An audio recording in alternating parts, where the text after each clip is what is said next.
नमस्कार दोस्तों, मैं हूं ममता तिवारी और आप सभी का स्वागत करती हूं मेरे चैनल ममताज वे में। कैसे हैं आप सब? तो ये बताने के लिए कमेंट बॉक्स में श्री हरि विष्णु जरूर लिखिए।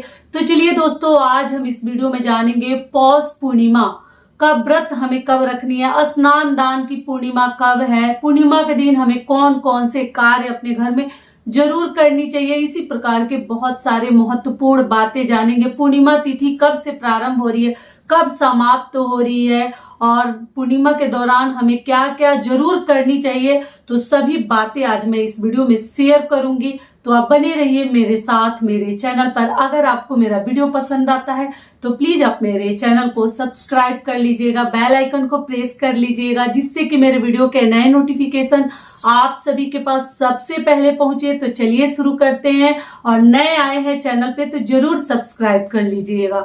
तो सबसे पहले आपको बता दूं कि पौष पूर्णिमा का व्रत हमें कब रखनी है। तो देखिए, पौष पूर्णिमा का व्रत हमें 6 जनवरी को रखनी है, 6 जनवरी को रखनी है। और व्रत और स्नान दान दोनों एक ही दिन पड़ा है। कभी कभी जैसे व्रत की पूर्णिमा एक दिन पहले पड़ जाता है, जो व्रत रखते हैं। कई ऐसे लोग हैं ना कि मतलब पूर्णिमा का व्रत भी रखते हैं, और पूर्णिमा और अमावस्या का लोग कम ही व्रत रखते हैं, लेकिन पूर्णिमा तिथि पे बहुत सारी महिलाएं और पुरुष जो जिनकी ओर श्रद्धा है वो व्रत रखते हैं। तो इस बार आपको एक दिन पहले रखने की कोई जरूरत नहीं है। पूर्णिमा जो है 5 तारीख को ना, जैसे रात में ही शुरू हो जा रहा है, 2:30 बजे के आसपास शुरू हो जा रहा है, और फिर 7 तारीख को 6 को पूर्णिमा है, तो भोर से ही शुरू हो जा रहा है। तो 6 को हमें पूर्णिमा का व्रत भी रखनी है। 6 जनवरी को दिन है शुक्रवार, और 7 जनवरी को शाम तक समाप्त हो जा रही है।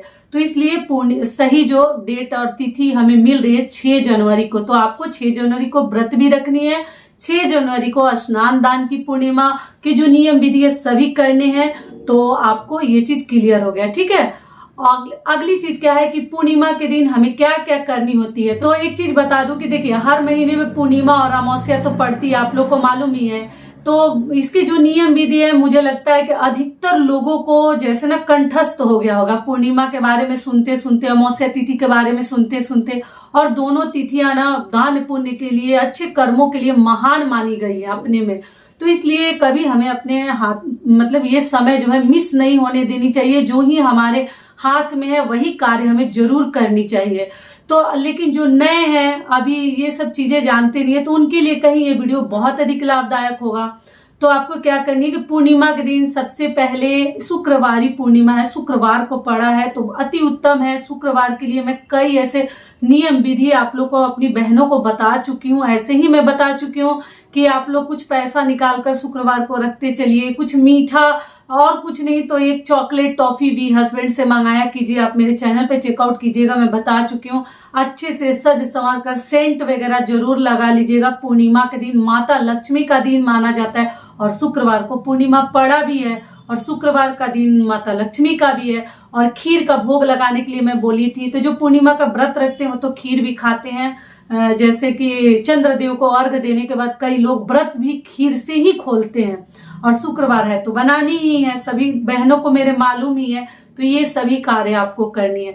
अगली चीज क्या है कि पूर्णिमा के दिन सुबह सवेरे, पूर्णिमा और अमावस्या के दिन आपको थोड़ा सा जल्दी ही उठनी चाहिए। सूर्योदय से पूर्व उठ जाए, और कहना बहुत आसान है, करना बहुत मुश्किल है। अभी ठंडी का दिन है, सभी को मालूम है कि रजाई से और कंबल से निकलने का किसी का दिल नहीं होता, सच पूछिए तो। लेकिन मन को बड़ा मार के और तोड़ के उसमें से निकलना पड़ता है। लेकिन कोई बात नहीं, इसी में हमारी तिथि भी है, इसी में हमारे घर के पूजा पाठ भी है, नियम धर्म भी है। लेकिन उठते हैं और सब काम में हम लोग लग जाते हैं, तबीयत भी खराब हो जाता है। मेरा बीच में हो गया था सुबह उठने से, स्नान आदि करने से। तो भी आप लोग बच बचा कर रहिएगा। सूर्योदय से पूर्व उठ जानी है। उठने के बाद अगर गंगा, नदी, सरोवर कुछ भी आपके आसपास है तो वहां जाकर आप स्नान करें। अगर नहीं है तो घर में ही आप लोग तिल डालकर जल में और स्नान कर लीजिए। काले वाला तिल डालते हैं, और गर्म पानी से कीजिए। मैं तो यही कहूंगी कि अगर सुविधा है तो गर्म पानी से कीजिए, क्योंकि टंकी का जिनके यहाँ पानी आता है ना, वो पानी और भी अधिक गर्म ठंडा रहता है, गर्म नहीं रहता। इतना ठंडा रहता है कि मतलब अब क्या बताए, करंट लगता है।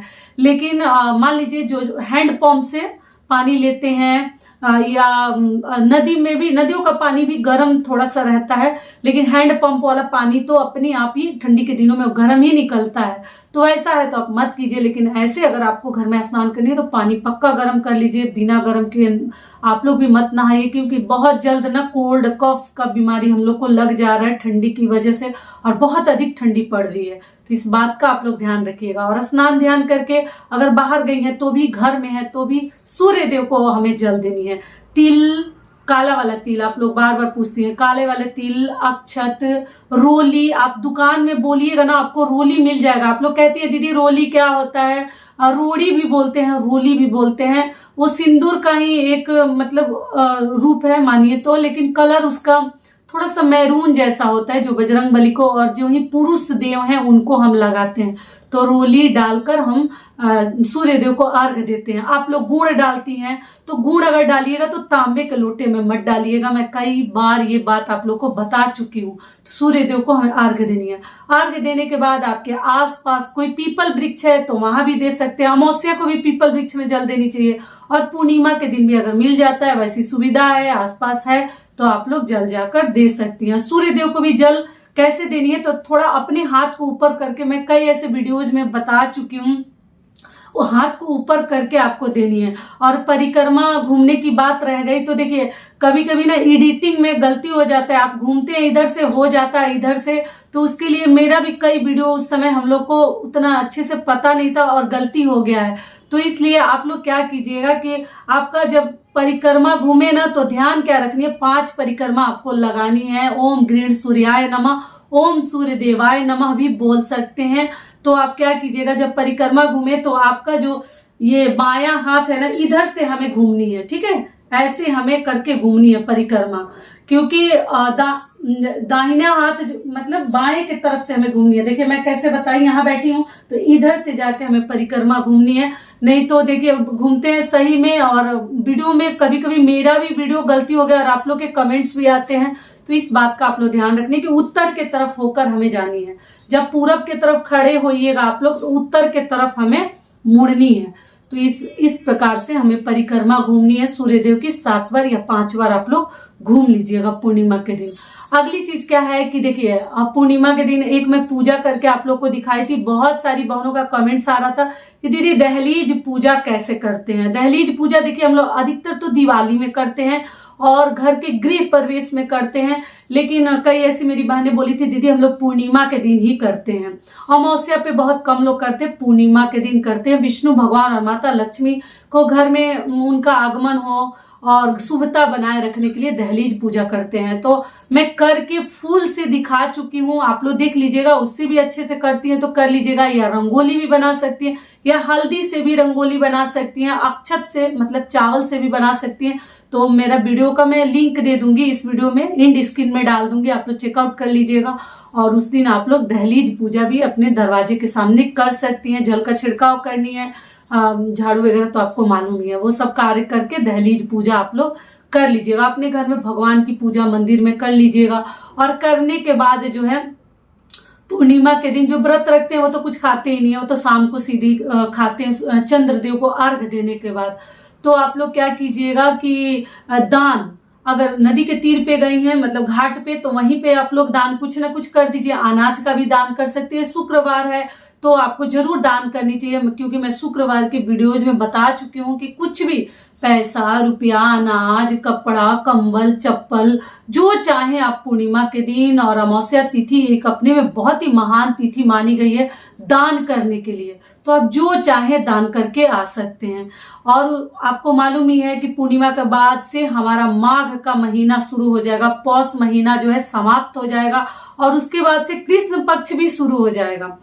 आपको जैसे पूर्णिमा तक आप लोग तिल खरीद लीजिएगा। मैं अपने लास्ट वीडियो में बता चुकी हूँ, गणेश चौथ के वीडियो में, कि तिल जो है माघ महीने में नहीं खरीदा जाता है। तो आप लोग पूछे कि दीदी तिल का लड्डू खरीद सकते हैं, तो देखिए तिल का लड्डू वगैरह आप खरीद सकते हैं, लेकिन तिल अगर गणेश जी को चढ़ानी है आपको तो केवल तिल तो माघ से पहले आप लोग खरीद ले तो ज्यादा बेहतर होता है। और पूर्णिमा के दिन श्री सत्यनारायण भगवान की कथा कहते हैं या घर में ब्राह्मण को बुलाकर कहलवाते हैं। तो उसके लिए मैं वीडियो कथा कह के, कथा भी मेरे चैनल पे है और पूजा विधि केले के पत्ते के साथ क्या नियम विधि है सब कुछ बताऊंगी। तो वीडियो बहुत लंबा हो जाएगा, तो आप लोग इस बात का ध्यान रखिएगा। और उस वीडियो का भी या तो सर्च कीजिएगा तो आ जाएगा कैसे हमें श्री सत्यनारायण भगवान की पूजा करनी है, कथा कहनी है। और लिंक कोशिश करूंगी कि इस वीडियो में मैं आई बटन या एंड स्क्रीन डाल दूं कि आप लोगों को मिल जाए, ठीक है। तो इस बात का आप लोग ध्यान रखिएगा। सारी बातें मैं आशा करती हूँ कि आप लोग को समझा दी। और खीर बनाकर आप विष्णु भगवान को भोग लगा सकते हैं, माता लक्ष्मी को भोग लगा सकते हैं शाम को या सुबह जब आपसे पार लगता है। और इसी के साथ आपको अपने पूर्णिमा के सारे कार्यक्रम करने हैं। तो ये वीडियो मेरा यहीं तक का था। आशा करती हूँ, उम्मीद करती हूँ कि इस वीडियो से आप लोग को बहुत अधिक लाभ मिलेगा। फिर मिलती हूँ एक नए वीडियो में, तब तक के लिए नमस्कार। स्वस्थ रहिए, सुरक्षित रहिए और जहां कहीं भी रहिए खूब खुश रहिए।